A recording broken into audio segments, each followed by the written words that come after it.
Então, lembrando que vocês estão sendo gravados a partir de agora, beleza? A gente vai ter aula de Química 3, a de Química Orgânica. O conteúdo da discussão hoje são as reações de adição em hidrocarbonetos insaturados. Tem aldeídos e tem cetonas no meio, mas principalmente a adição em hidrocarbonetos insaturados, tá certo? Se alguém tiver alguma dúvida, alguma questão, é só fazer durante a gravação sem problema. Cuidado com os microfones, deixe-os desligados e, caso for perguntar, é só ligar na hora, beleza?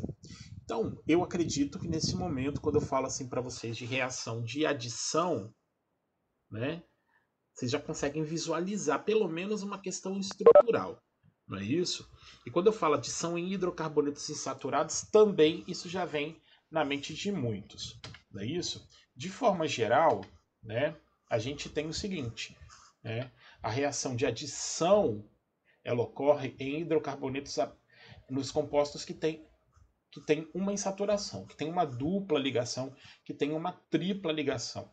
Então, nessas reações de adição, existe uma quebra em uma das ligações de insaturação, ou em duas, caso seja uma ligação tripla. Então, se eu tenho um composto orgânico, um reagente orgânico, ele tem uma insaturação na cadeia, essa reação é bem provável que seja de adição. E aí a gente quebra essa ligação e cada carbono que recebe, que fazia a dupla ligação ou a tripla, ele vai receber uma parte dessa substância.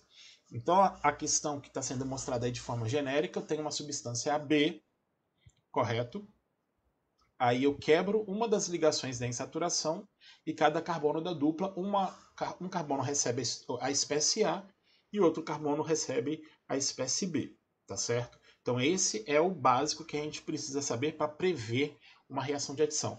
Algumas particularidades a gente vai fazer durante o vídeo, certo? Durante essa aula. Lembrando que se tiver pergunta, é só fazer. E na verdade, a previsão que a gente faz é sempre olhando o composto orgânico do reagente para o produto, tá? É essa substância que é de importância para a gente, tá? Aí o que acontece? Eu vou dar um nome de algumas reações orgânicas, tá certo? Mas todas elas são reações de adição, beleza? Então a primeira reação tá ali. O nome dela é hidrogenação catalítica em alcenos. Alceno é o hidrocarboneto insaturado. E aí tem um problema, né? Porque está escrito alceno e o primeiro composto é um alcino, que tem uma tripla. Mas o mecanismo e a proposta é a mesma. A hidrogenação é colocar hidrogênio, tá certo? Então, a partir de um catalisador, e esse catalisador tem lá suas espécies químicas, e ele vai facilitar a quebra dessa ligação e a adição de dois hidrogênios nesse carbono. Então você pode ver aqui que aqui eu tenho um etino, tem 1 mol de hidrogênio, porque só tem 1 mol. Então, para cada insaturação, eu preciso de 1 mol de hidrogênio. Quebra essa ligação, adiciono dois hidrogênios, correto? E no caso do alcino, né, do que tem tripla ligação, se eu tiver uma quantidade maior de hidrogênios, eu posso quebrar mais uma insaturação. Então a quebra ela é proporcional à quantidade de matéria. Então pode ser um detalhe específico. Vocês obviamente também se lembram para que serve um catalisador. Né? Ele vem para facilitar essa reação química, né? Diminuir a energia de ativação, aumentar a velocidade, consequentemente também aumentar o rendimento da reação. Para essa hidrogenação, então detalhes que eu estou mencionando, mas não há necessidade de você saber todos esses detalhes, correto? Esse catalisador... Oh, gente, cadê o slide? Aí, pronto. Né? A reação de hidrogenação é uma adição de hidrogênio e o catalisador é um catalisador heterogêneo.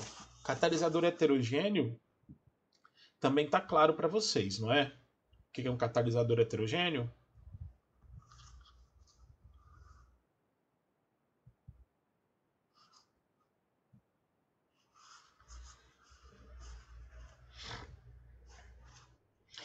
A definição de catalisador heterogêneo tem a ver Não, ele não se mistura, ele entra em retirada, essa é a função do catalisador. Mas a questão do heterogêneo aqui é que ele vai estar num estado físico, né, numa fase diferente da do meio. Então essas reações que estão ali, provavelmente, tanto o etino quanto o hidrogênio, eles são gases. Então eu estou colocando aqui ou níquel, ou platina, ou paládio. Níquel, platina e paládio são 3 metais, são sólidos. Por isso, Camille, que é um catalisador heterogêneo. No caso aqui, você vai colocar, a reação vai se processar, ao final dela, você tira esse pedacinho de metal, lava e guarda. Correto?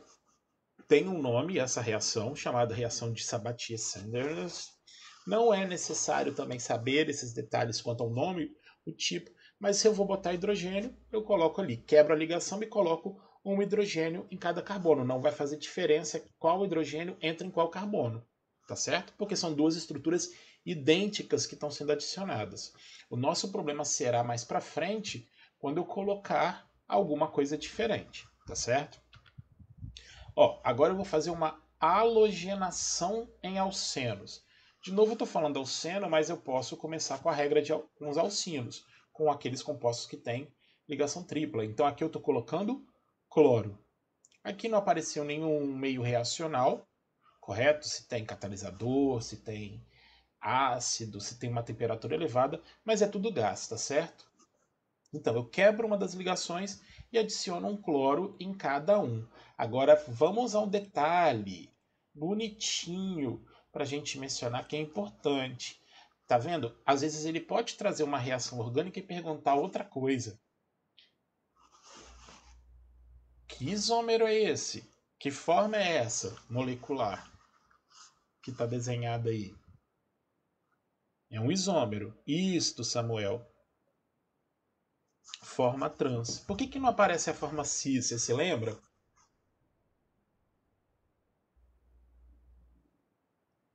Por que a trans aparece pra gente? Porque a cis é mais instável, exatamente. Então, mesmo que eu forme a forma cis seria aquela que vai ter os cloros do mesmo lado, não é isso? Seria mais ou menos assim. Mesmo que eu forme a forma cis, é instável porque eu boto os cloros, que são átomos grandes, do mesmo lado, então eu gero uma força repulsiva entre essas estruturas, então eu aumento a carga energética dessa molécula, ela vai ser formada em menor quantidade, correto? A forma trans ou é preferencialmente formada ou só ela vai ser formada. Então é exatamente isso, por isso que ele representou dessa forma. Então pode ser uma das questões numa proposta dessas. Qual é o composto principal formado pela cloração de um etino? Correto? Aí você tem essa forma trans sendo formada aí. Correto? Agora, deixa eu apagar tudo que é mais fácil, né? É proporcional à quantidade de matéria. Por isso que só foi a quebra de uma ligação. Se fossem quebradas, se eu tivesse 2 mols de cloro, eu não teria a forma trans. Eu já viria direto pro tetracloreto, que é formado aqui ao final, certo? Então, isso tudo vai depender da quantidade.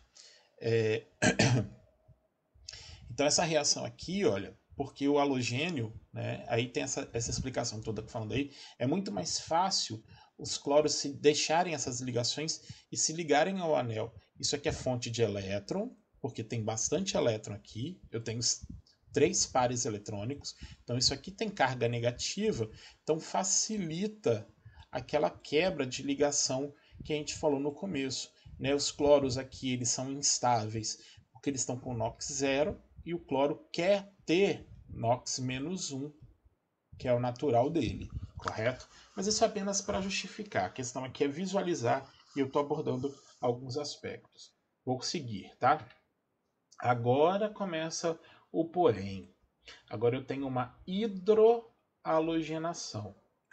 O que é uma hidrohalogenação? Então aqui ó, eu tenho HBr. Eu estou adicionando um hidrogênio e um halogênio, que é o bromo. Então aqui eu tenho um eteno. Então o eteno não tem muito mistério. São só 2 carbonos primários, não é isso? Que é um carbono primário. Eu quebro a ligação química, uma das duplas. Um hidrogênio entra num carbono e o bromo entra no outro, certo? Sem muita especificação, tranquilo. O problema vai aparecer num caso como esse aqui, correto? Vocês estão vendo a ligação dupla aqui embaixo, nessa cadeia fechada, ok? Então, se você observar e for classificar os carbonos, esse carbono aqui, que eu estou fazendo com a seta vermelha, ele é um carbono primário ou um carbono secundário? Ou terciário? Ou quaternário? É o quê? Esse que eu fiz com a seta feinha vermelha.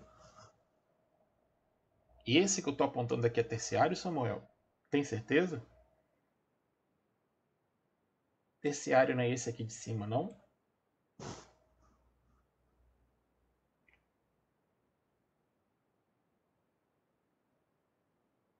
É aqui de cima, olha, eu tenho um carbono, dois carbonos, três carbonos ligados a ele.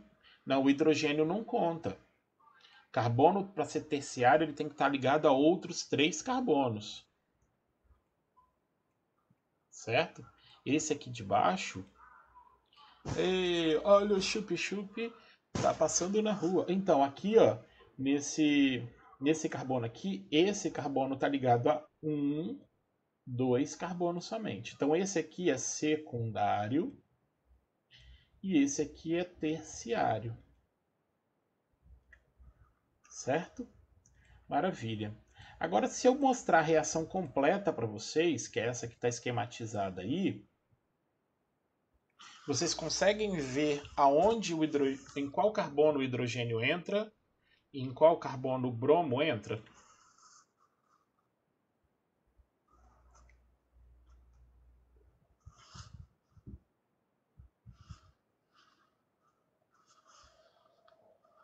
Isso, Samuel. O hidrogênio entra no secundário e o bromo entra no terciário, certo?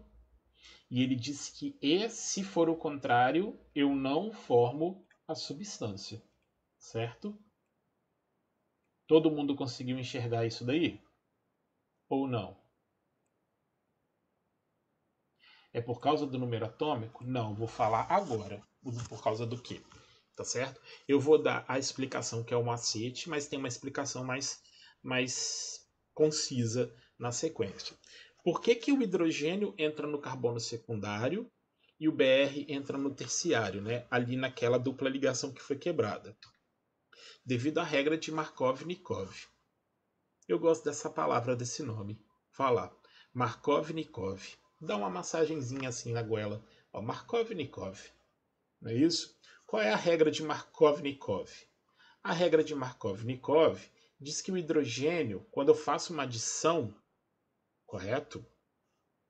Uma adição num carbono de uma dupla ou de uma tripla, o hidrogênio sempre entrará no carbono dessa insaturação que tem maior número de carbonos. E a outra estrutura entra no carbono que tiver menos hidrogênio. Pois não, pode falar.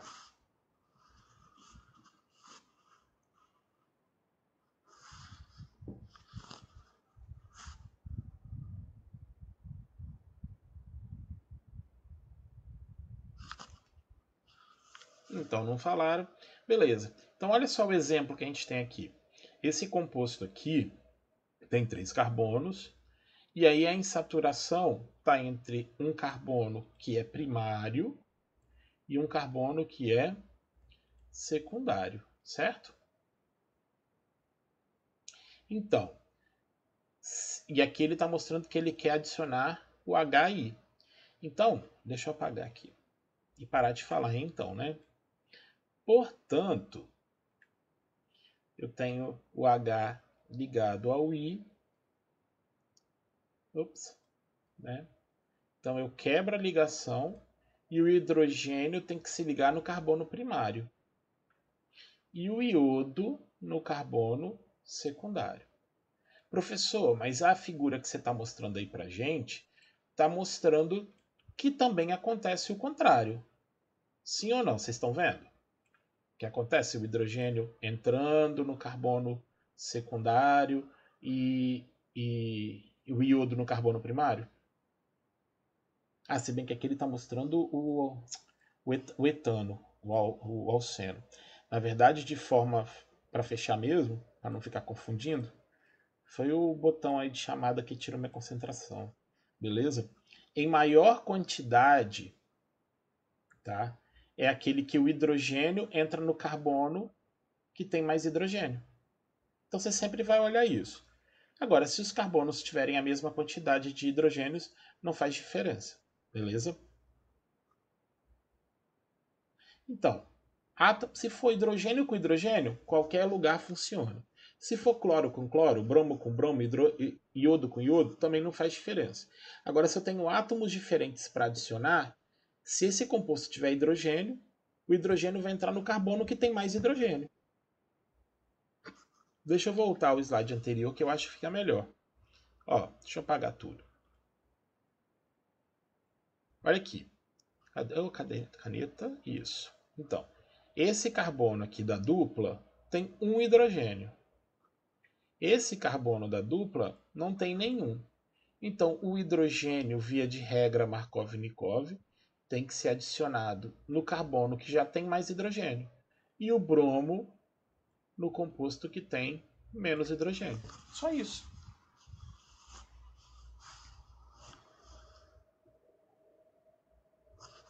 Tem uns exemplos para a gente fazer depois.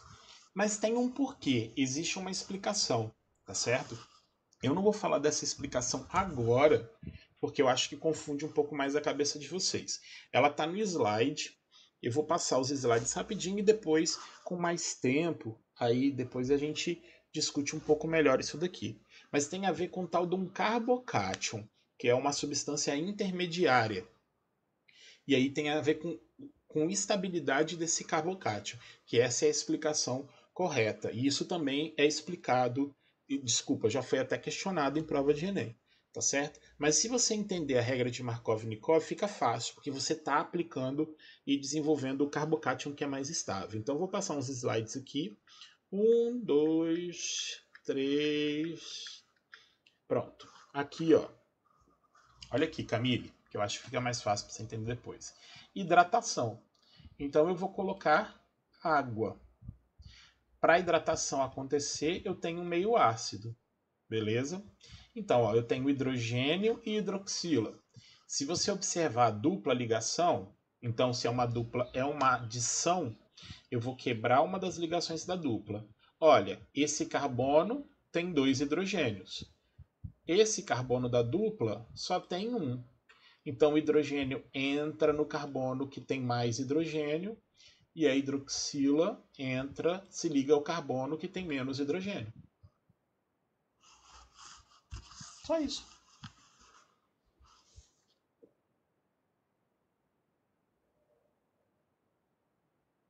Aí, por exemplo, faz de conta que você não sabia ou não lembrava disso, né? Deixa eu, na verdade, apagar tudo.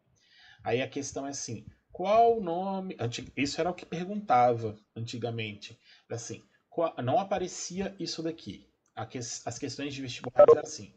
Qual o nome do produto principal formado na hidratação do but-1-eno?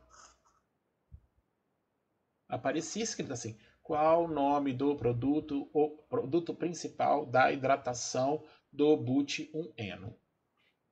E aí você tinha que saber fazer a reação. Hoje é mais prático eles fazerem o seguinte. Do jeito que está aí, pergunta assim: a hidratação em alcenos é uma prática muito comum no processo para a formação de álcoois secundários. Assim, qual seria o nome principal do produto formado? Aí aparece essa equação. Aí ele pede para você dar um nome disso daqui. E aí?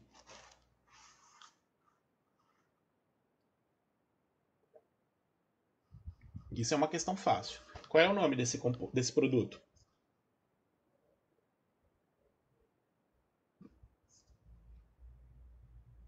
Escreve aí para mim. Ou fala ao microfone.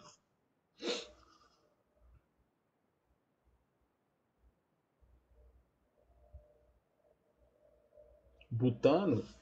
Samuel, olha isso aqui, ó. É butano?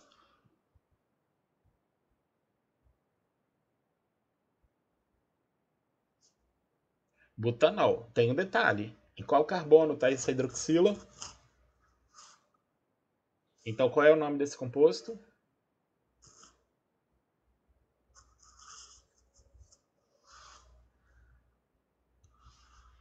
Esse aqui é o butano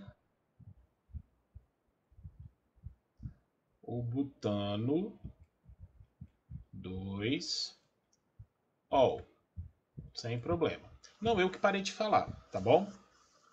Mas uma outra pergunta que eu posso fazer, ou que eles podem perguntar, eles falam assim: a hidratação em alcenos é um processo muito empregado na síntese orgânica para a formação de álcoois. Quantos isômeros óticos são formados a partir da reação representada a seguir? Aí aparece 0, 1, 2, 3 ou 4 isômeros. Aí você, pelo amor dos meus filhinhos, professor, fica difícil saber essas coisas. Por isso que eu falei que a química orgânica ela se torna um pouquinho mais difícil. Sabe por quê, Camilo? Porque exatamente você tem que eles abordam e é necessário você ter conhecimento e noção de toda a química orgânica. Você tem que saber noção de cadeia, você tem que saber noção de nomenclatura, você tem que saber posição, estrutura, não é isso? E isomeria. Então, quando eu falo em isomeria ótica, você tem que lembrar de carbono assimétrico, ou carbono quiral, que é aquele carbono que faz 4 ligações simples e tem 4 estruturas diferentes ligadas a ele. Que está aqui, ó, que é esse carbono aqui. Beleza? Ó, eu tenho essa estrutura que é metil, eu tenho hidrogênio, tenho uma hidroxila e tenho um etil. 4 estruturas diferentes, são 2 isômeros óticos. Né? Um que desvia a luz para a direita e outro que desvia a luz para a esquerda. Então, só estou mostrando, assim, para vocês as possibilidades de questões a partir de uma coisa simples. Ou então ele faz uma questão de cálculo. Isso aqui está tudo proporcional, está tudo balanceado. Correto? Então ele pode perguntar qual é a massa do botão ol formado a partir do consumo de 300 mol, sabe? Umas coisas do tipo assim. Existe esse tipo de possibilidade, tá certo? Então, aí está falando que a reação de adição de água aos senos e alcinos não é energeticamente tão favorável quanto as outras reações de adição, porque a ligação de água, a molécula de água, ela é uma estrutura naquele ponto ali que se quebra, ela é bem formada. Agora, quando eu tenho quantidades, né, de ácido presente para funcionar como catalisador, a gente consegue adicionar essas estruturas, esse hidrogênio e essa hidroxila ali. Então eu origino álcool, né, quando o reagente é um alceno, ou se eu tenho um alcino, eu vou formar enol, que consequentemente eu posso gerar um aldeído ou uma acetona. Então esse aqui é um processo também para obtenção posterior de aldeídos e cetonas. Mas de novo, é uma questão de adição. Eu tenho uma dupla ligação e estou adicionando hidrogênio e hidroxila. Onde entra hidrogênio? Onde tem mais hidrogênio, na cadeia. E pronto, acabou. Beleza? Deixa eu olhar as horas aqui para eu não falar demais. Aí vem uma pergunta, e essa é a parte final dessa aula, que eu acho que é o mais importante da gente saber agora. Por que não ocorre adição em composto aromático como benzeno? Correto? Porque o composto aromático tem dupla ligação. Então por que eu não posso quebrar a dupla ligação do benzeno e adicionar compostos ali?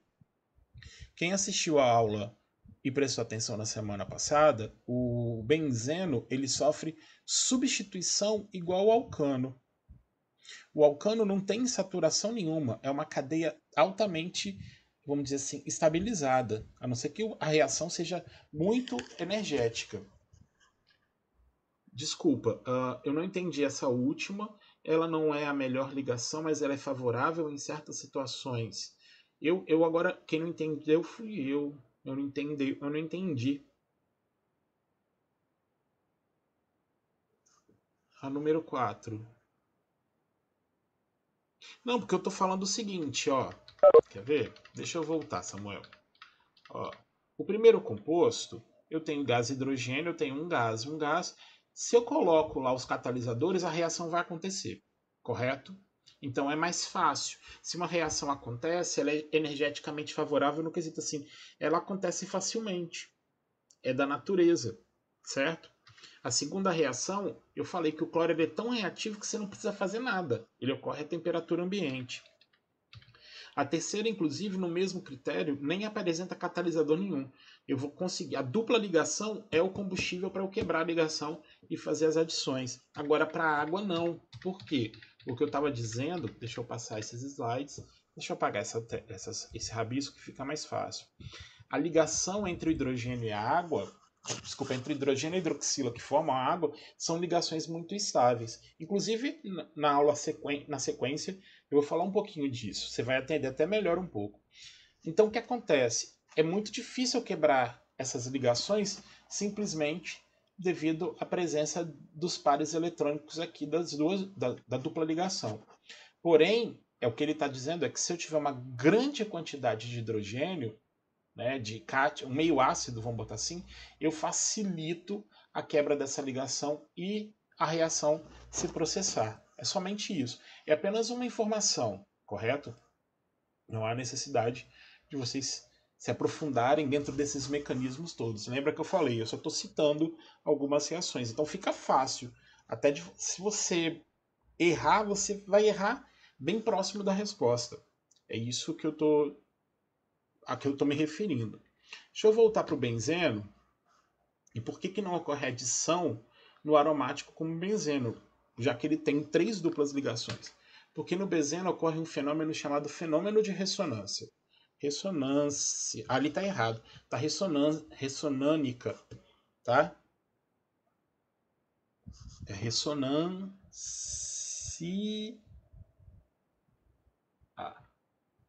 Beleza? Beleza. Alguém já ouviu falar de ressonância?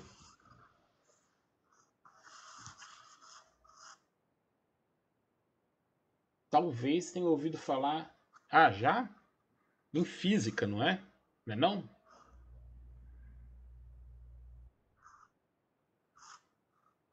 Não? Onde ouviram falar de ressonância? Ah, ressonância magnética. Entendi. Pode crer. Mas lá na ressonância magnética tem a ver com fenômeno físico, tá? Aqui, na verdade, é o seguinte: o que é ressonância aqui?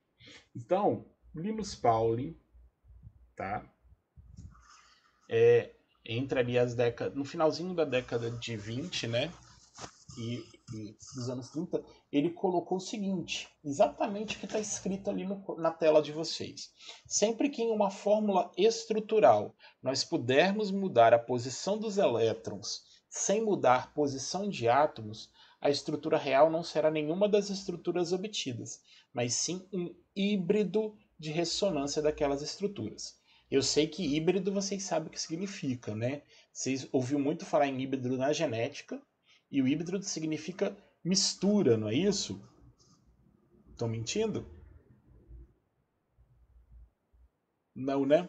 Então, é mais ou menos isso aqui, ó. Deixa eu ver se aparece. O que ele menciona é o seguinte: quando que essa ressonância vai acontecer? Quando aparecer em um composto estruturas com ligações duplas alternadas, também chamadas de conjugadas, alternadas com ligações simples, ou seja, uma ligação simples, uma dupla, uma simples, uma dupla, uma simples, uma dupla. Se eu tenho essa alternação, eu consigo formar várias estruturas devido a essas mudanças de posição da dupla. Então deixa eu mostrar aqui para vocês o que eu estou dizendo como dieno, né? Ou duplas ligações, ou quando tem essas duplas conjugadas. Cadê minha caneta aqui? Conjugada, aqui ó, eu tenho uma dupla, uma simples, uma dupla, uma simples, e assim sucessivamente. Quando eu tenho as duas duplas na sequência, a gente chama de acumulado. E nesse caso, eu não vou ter o fenômeno de ressonância. E quando tem um espaçamento grande entre essas duas duplas, a gente chama de dieno isolado. E aqui também não tem um fenômeno de ressonância. Então eu vou mostrar uma estrutura para vocês e explicar o que essa ressonância faz no composto, tá? Então o benzeno vocês já conhecem, que é uma estrutura cíclica fechada, proposto por Kekulé. Então eu tenho 6 carbonos ligados numa cadeia e eu tenho 3 duplas ligações conjugadas. Assim, dessa forma, correto? E eu acho que vocês vão se lembrar disso agora. Vocês lembram que quando a gente fez o nome, na sala de aula ainda, a gente deu o nome para esse composto, qualquer carbono que você escolhesse para começar a numeração dava o mesmo nome. Vocês se lembram disso? Nós fizemos, eu acho que umas 4, 5 vezes na sala. E aí o que acontece? Exatamente porque a gente não sabe onde estão essas duplas. Porque essas duplas elas mudam de posição. Essa dupla ela pode mudar tanto para cá, automaticamente essa dupla muda para cá, automaticamente essa dupla muda para cá. Quando ela muda de posição, ó, ela vira esse composto aqui.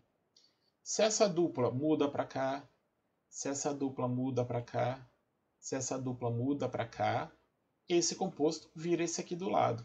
E essas duplas elas ficam mudando de posição exatamente por causa dessa conjugação. Vocês estão entendendo o que eu estou falando?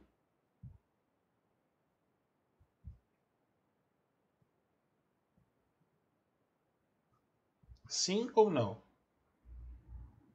Camille disse sim, show de bola. Maurício sim. Tá, e o que isso tem de importante, Reginaldo? O que isso tem de importante para a gente? Isso tem importante porque se ocorre essas trocas de posição da dupla sem eu mudar a posição do carbono, esse fenômeno aí que a gente está chamando de ressonância, isso traz uma estabilidade para a molécula. Então, compostos que sofrem ressonância se tornam compostos estáveis. Então, por isso que o benzeno ele não sofre adição igual aos outros alcenos, porque ele apresenta fenômeno de ressonância. E ao apresentar o fenômeno de ressonância, ele fica numa forma estável, semelhante a um hidrocarboneto saturado. Beleza? Então, ó, as duas formas você representa por causa dessa dupla, dessa mudança de posição das duplas. Então, na verdade, quando eu quero representar o benzeno, você lembra? Você já deve ter visto muito dessa figura aqui, ó, né, com a bolinha no meio. Essa bolinha no meio significa dizer que essas duplas elas ficam girando. Você não sabe a posição delas, certo? Essa forma, na verdade, se usava muito antigamente, mas muitos professores de química orgânica dos cursos superiores, eles falam que é importante a representação da dupla para que as pessoas consigam lembrar que elas existem. Então, na verdade, essa seria a forma mais adequada de representar o benzeno, que a gente chama de híbrido de ressonância. Essas duas estruturas mostrando que as duas formas existem ao mesmo tempo. Então eu represento e desenho os híbridos e coloco eles entre um colchete.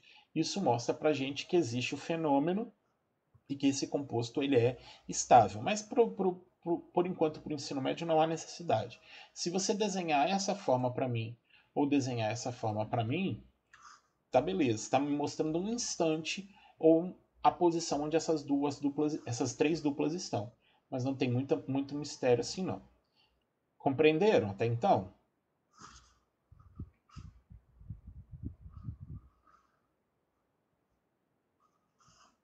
Show. Deixa eu mostrar um outro híbrido de ressonância que é bem legal. Olha só. Vocês já ouviram falar do ozônio, certo?